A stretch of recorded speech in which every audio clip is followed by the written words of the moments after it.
devolution means different things to different people.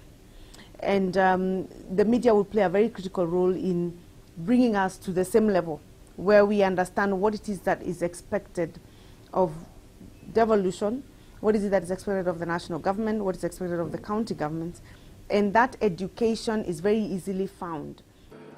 At this point in time, devolution is under serious threat. We support, as members of parliament, members of National Assembly, we support devolution in word and deed. I want to remind you that before we passed the Constitution, devolution was one of the key pillars that excited Kenyans into passing that Constitution as it was. Let us not over-politicize this matter. Let us not sensationalize the country unnecessarily. We must dignify leadership. Devolution is not an event. It doesn't happen at a certain instant in time and then stop. Devolution is a process. Devolution, Kenya's largest political process since the promulgation of the Constitution in 2010, is viewed by Kenyans as an opportunity to transform the country. Yet, it is not sufficiently understood. Mimi kama mwananchi wa Kenya, naomba nielewe kwa devolution inamaanisha nini kwanza. Kiajua man devolution ndio sasa naweza at least ongea ABCD. Na meaning ya devolution sielewi vile yani kamilifu sana compared to vile maraia wana understand, as in watu wanaishi vijijini hawaelewi poa. Serikali inaweza toa wasee kadhaa ili hata wakienda hata wocha waelimishe wasee devolution ni nini. Hata hawa wasee wakubwa hawa ma-MP hata wajui. That's why unapata wanagongana, ministers wanagongana na ma-MP, not my ministers wanagongana na governors, senator wanagongana tena na governors. That's why we need to provide those people who can teach us what is devolution.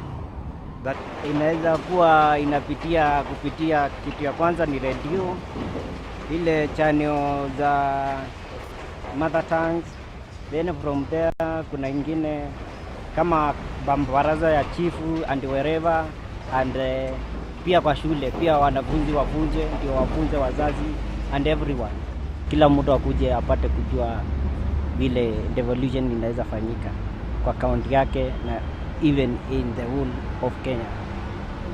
Yeah. In simple terms, devolution has been defined as the statutory granting of powers from the central government of a sovereign state to government at a subnational level, such as a regional, local, or state level. It is a form of decentralization. Kenya's constitution requires both devolution and decentralization. Devolution means distributing power and functions. Decentralization means distributing service delivery. The first steps in rolling out devolution in Kenya were to develop and enact various laws that were required to facilitate devolution. These are the County Government's Public Finance Management Transition Act 2013, the Urban Areas Cities Act 2012, the Contingencies Fund and County Emergency Funds Act 2011, the County Governments Act 2012, the Transition to Devolved Governments Act 2012, the Intergovernmental Relations Act 2012, and the Public Finance Management Act 2012. We have facilitated the formulation of certain procedures and policies.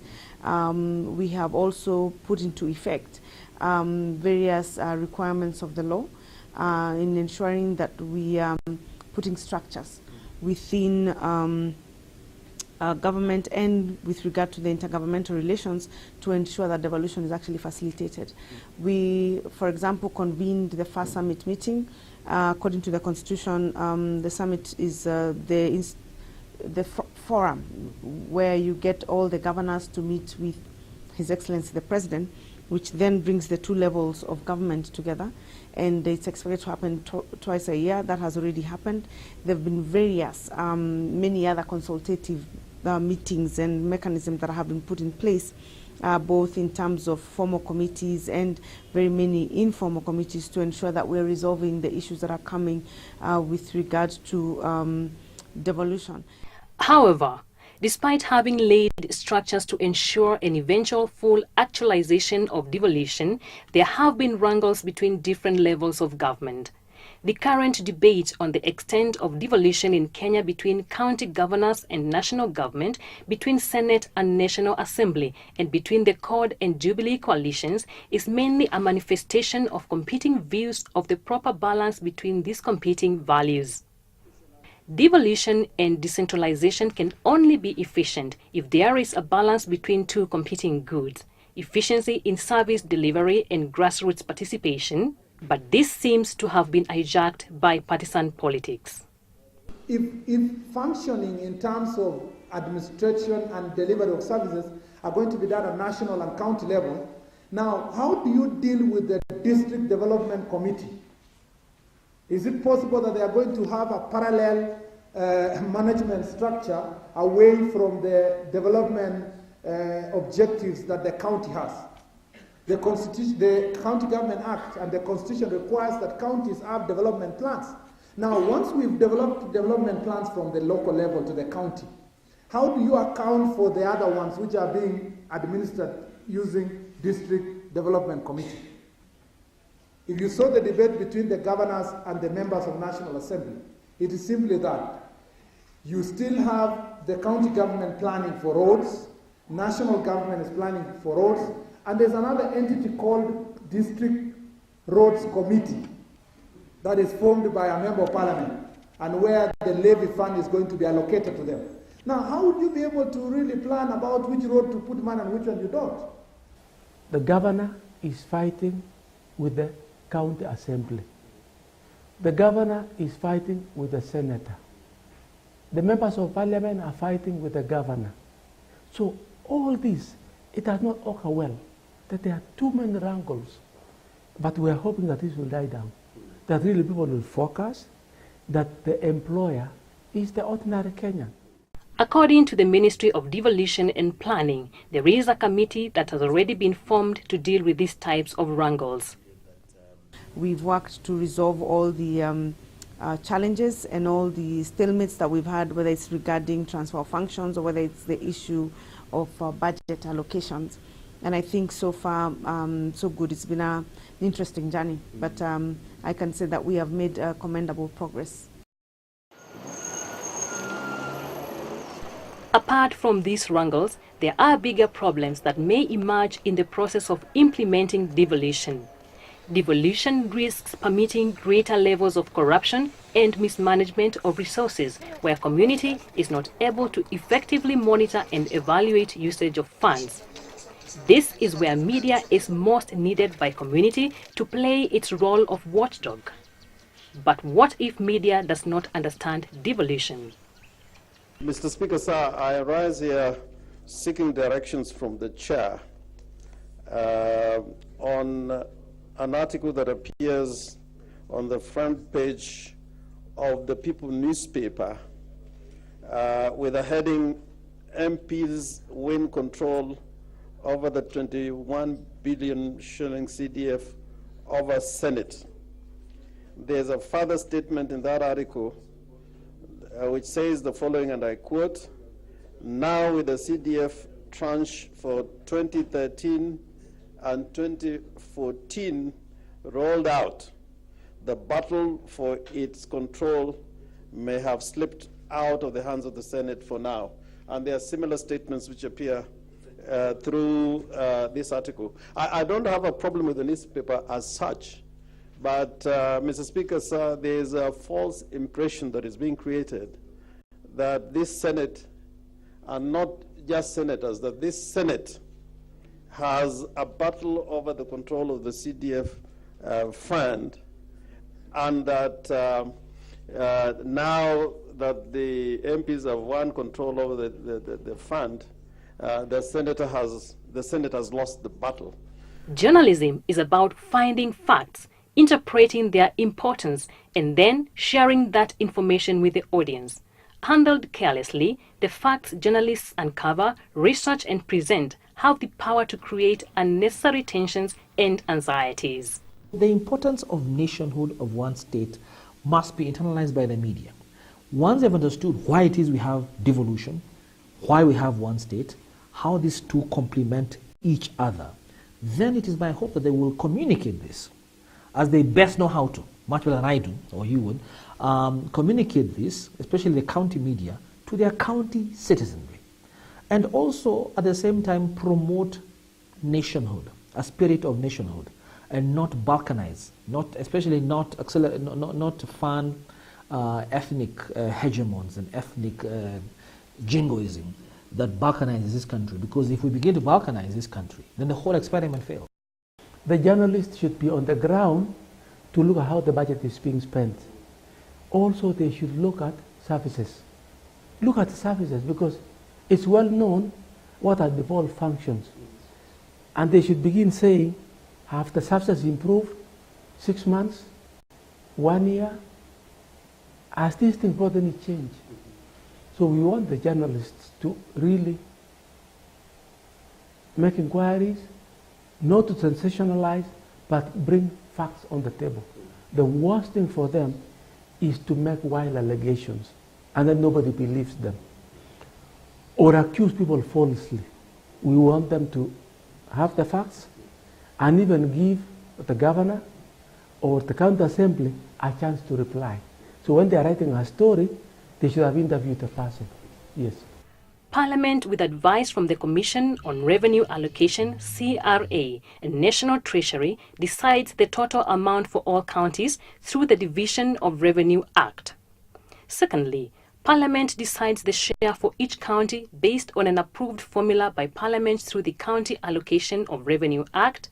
And thirdly, Parliament sets out the conditional grants paid to each county from the national share of revenue.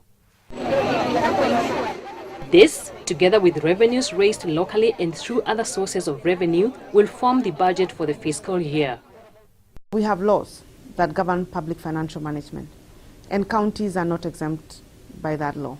So with regard to just the prudent use of resources, that's really in the ambit of the National Treasury, because the PFM law gives them that responsibility. However, we have other institutions that play various roles. CRA, for example, plays a role in terms of determining the amount of resources that are allocated to the counties, and they have, to a certain extent, a monitoring aspect as well.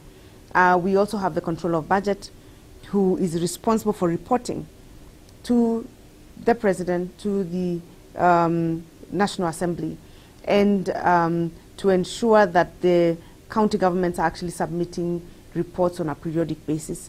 And they also check that the resources have been used according to the budgets, the budgeted plans that they have. Of course, we are worried about devolving corruption. We are all aware that Kenya has been ranked now as the #4 most corrupt country in the world. I myself don't believe we're that bad. But when you devolve, the opportunities for corruption are there. At least so far, we have got a working judiciary.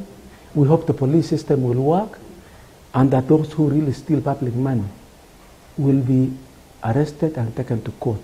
So yes, I have a lot of concerns, but I believe myself sincerely that devolution is the way to go. The issue of what functions should be done by either the national government or the county government is one that the media has put in sharp focus. In July 2013, the Transition Authority issued a notice directing that most roads functions, which include constructions of key roads and buying of necessary equipment, will be done by the Kenya Urban Roads Authority and Kenya Rural Roads Authority. Now this function, among others, generated heated debate between the national government and the county government, where some senators and governors played foul, demanding that they be left alone to control issues in their respective counties. Article 6 of the Constitution provides that the governments at the national and county level are distinct and interdependent and shall conduct their mutual relations on the basis of consultation and cooperation. For those of you who have your Constitution electronic or hard copy, read Article 6.2. It says the governments. Doesn't say the government. Some of the functions that touch on national projects have to remain with the national government and are best accomplished when the relationship between the two levels of government is that of mutual respect, cooperation, and constant consultation. I think we are now in a position to be able to collaborate much more closely with local stakeholders through county governments. I'll give you a couple of examples. Building a railway line, putting up a dam, putting up a special economic zone. In many instances in these projects, you have requirements for land.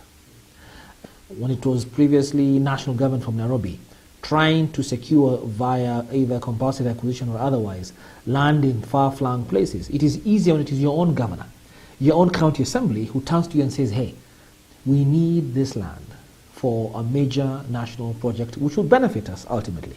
Because if you have a resort city in Isiolo or a special economic zone in Kisumu or Mombasa, or a resort city in Kilifi, or the rail moving all the way from Mombasa through several counties to Kisumu, or from Lamu through several counties to Turkana, they benefit. Infrastructure benefits and grows the area. It is easy for us to sit down with the county government, with the county governor and his county assembly, and explain this.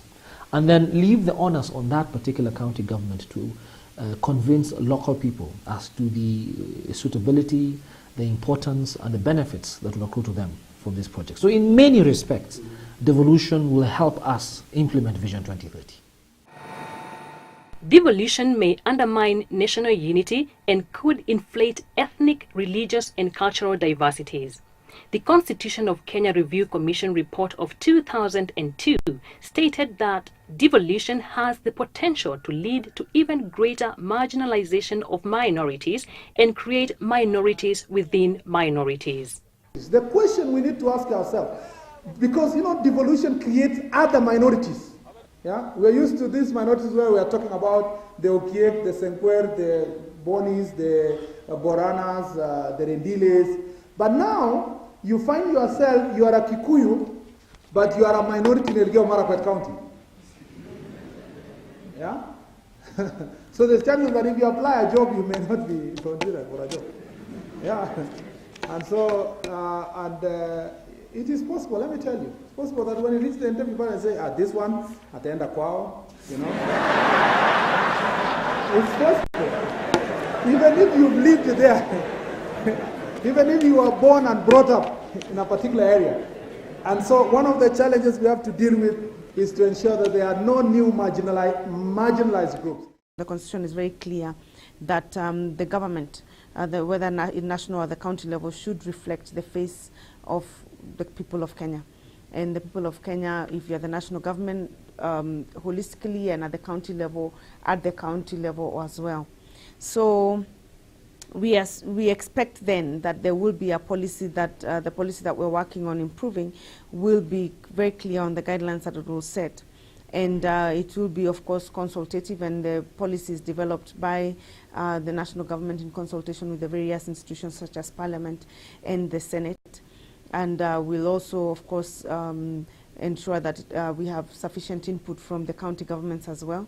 But that policy document will form the basis of the various legislation that will govern not just the issue of the rights of minority, but also all other aspects that relate to devolution. Ideally, devolved governments should be perceived by people as belonging to them. That is, they should satisfy the needs of people through service delivery and remain subject to the control, direction, and influence of the locals.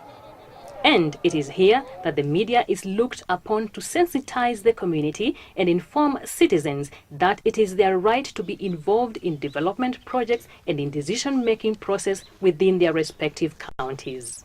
We are happy that we put leaders in place to govern our counties. But how much involved are we in understanding the function of the county, the function of the governor, and how they are developing our own counties? How well are they resonating with our aspiration and expectation as citizens in those counties? So we cannot say, relax as Kenyans and say we have put leadership in place, but we must go beyond that and say we need to see what you're doing. Hold the people accountable. Hold your people, your leaders accountable. I think that's a clarion call for me, for the citizens of this country. Since we got independence in 1963, the same culture persisted. The people have had no say in their lives. We want to encourage them that really this constitution to succeed, they must participate. The public must participate in the decision making, because the national government will be coming to consult them on things like education. The county government will come to consult them. And we sincerely believe this thing will succeed. It will not be easy. It will take time, but the direction is correct. So I want to appeal to the media to educate the public. We appeal to county governments to really focus on the people, and to appeal to the leaders to tone down. The equation of the rich counties versus the poor counties, or the developed versus the underdeveloped counties, is also one that the media should focus on. Devolution experts are of the opinion that objective media coverage on sharing of resources is the best way to preach the spirit of nationhood. The fact that resources will be distributed across the country on the basis of need, and that priorities will be set at local level, I think should help remove the fear or the despondence that comes about because people feel like they're left out of it. And that in itself should make people start believing they're now part of one nation that takes care of them. Because after all, what we are then saying, and I think county governments and leadership, I hope they will communicate this, that we are taking revenues from those counties that have been advantaged over the past, and saying they have to give, since they produce most tax revenues, we're saying they have to be the ones who give to the poorer counties. And that, I hope, communicates to those counties that are receiving more from the richer counties that actually we're on one nation, because it's our brothers and sisters who obviously had an advantage over us, and therefore we make no apologies for taking this. But on the other hand, without them, we wouldn't get these revenues that we are now using to catch up with them. So I hope that this is properly communicated and understood, and the fact that only as one nation are we going to be able to transform this country and to get everybody in this country the quality of life that they so desire. One of the striking advantages of a devolved system of government over a centralized system is that it provides a more effective governance framework for advancing pro-poor policies. Institutions under devolved structures are likely to be more familiar with local circumstances and cost conditions. It is against this backdrop that Twaweza Communications is holding forums for the public and county assembly members to educate them on efficient budgeting and equitable distribution of resources. Between the plan and the budget, one of the important roles for the MCA is to make sure that those things which came out in those consultations and made it into the plan have also now made it into the budget. Okay? And furthermore, if there have been any changes, because there's a period of time, you are getting the development plan September 1st, you will be getting this, what is called the County Fiscal Strategy paper, which is laying out the broad budget in February. So between September and February, there may be changes in the context, which you should be aware of as an MCA. This is something which is happening in my ward, which was not picked up in September, but it now needs to be picked up by February. Majority of the public do not understand fully the functions of the county government. That problem leads to misinterpretation of the relevant laws pertaining to that section, as it is an assembly is an autonomous body on its own. And the functions of the executive and the assembly are completely different. The best way for any county to move forward is consult with one another. Currently, the views and rankles you hear around is as a result of somebody overstepping their mandate. But I believe if we all respect the functions of each body, we should have no rankles. And the interpretations given by the members of public is wanting. When all is said and done, the effectiveness of a devolved system of governance depends on the level of citizen participation and accountability. This should at all times be monitored by the people directly or through the media. For the members of the public and the press, the county assembly is open for public. We have a public gallery for the public. We also have a press section where they can air their views, and the press are free to have a session with the members of the county assemblies whenever they feel like, after their sessions or even during their sessions. There is no problem. They can share their ideas and bring, because every Kenyan citizen has a right to information. There is need, therefore, to train journalists to focus more on investigative journalism, which is one of the things that really has not been focused a lot even at national level. Given that most of the media outlets are private in nature, they are commercial driven, and they may not be able to invest much on investigative stories. But if we are able to equip journalists to be able to investigate, even on small stories that may not require a lot of resources, I think we'll have done this country some good. So that, for me, is a very key priority when it comes to issues of journalism and the devolution in Kenya. The media is very, very central. First and foremost, people do not understand what is devolution. They don't understand. So the media will help all of us as a country to explain in simple terms what is devolution. That's just civic education. Number two, the media will hold the county governors and the executive responsible. In other words, an oversight. If an issue arises where a governor is budgeting to spend 50 million on the entertainment, that will be highlighted. If a county has got a huge deficit, that will be highlighted. And also services. If the media goes to a hospital, it looks very pathetic. If they look at the roads, they are run down. They'll be asking, what was the purpose of devolution? Why was the money budgeted and not spent?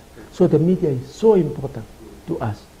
Devolution is not the transfer of functions. Devolution is not the transfer of resources. Devolution is a way of life. What I would say has been my biggest lesson is sobriety. To look at everything very soberly and to completely try and dissociate politics from the actual realities on the ground that will enable devolution to work. And I think even the media, if they took that view, it will be very useful for this country in terms of ensuring that this country moves to the next level and actually reaps the benefits of devolution as we envisage. Because many times we get carried away by the politics and we forget that actually running government and running county governments will be something completely different from the political scenario.